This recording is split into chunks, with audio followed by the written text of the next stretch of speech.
Line Arabian dates. இப்போ அது line லயனா டே. இது தரும் ஆரோக்கியம் இயற்கையானது. லயன் லயனா பிரீமியம் டேட்ஸ்.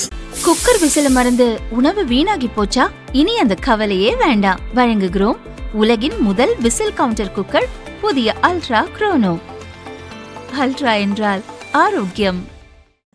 சட்டசபையில் தாவேக அரசின் முதல் வேளாண் பட்ஜெட்டை அமைச்சர் வினோத் நேற்று தாக்கல் செய்தார். நடப்பு வேளாண் பட்ஜெட் சிறப்பு அம்சங்கள் குறித்து துறையின் செயலர் சங்கர் கூறியதாவது: நடப்பாண்டு வேளாண் துறை பட்ஜெட்டிற்கு 58,734 கோடி ரூபாய் ஒதுக்கப்பட்டுள்ளது. முந்தைய பட்ஜெட்டை விட கூடுதலாக 12,713 கோடி ரூபாய் ஒதுக்கப்பட்டுள்ளது.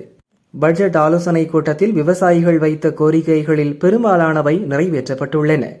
நெல் கொள்முதல் விலையை குவிண்டாலுக்கு 3,500 ரூபாயும், கரும்பு டன்னுக்கு 4,500 ரூபாயும் வழங்க வேண்டும் என விவசாயிகள் நீண்ட காலமாக வலியுறுத்தி வருகின்றனர். இது தொடர்பாக அரசு ஆலோசித்து வருகிறது. அறிவிப்பு விரைவில் வெளியாகும்.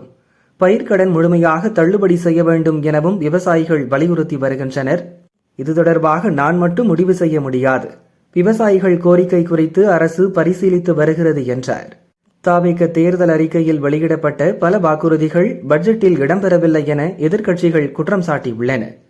சட்டசபையில் பட்ஜெட் உரைகள் மீது இன்று முதல் விவாதம் தொடங்குகிறது.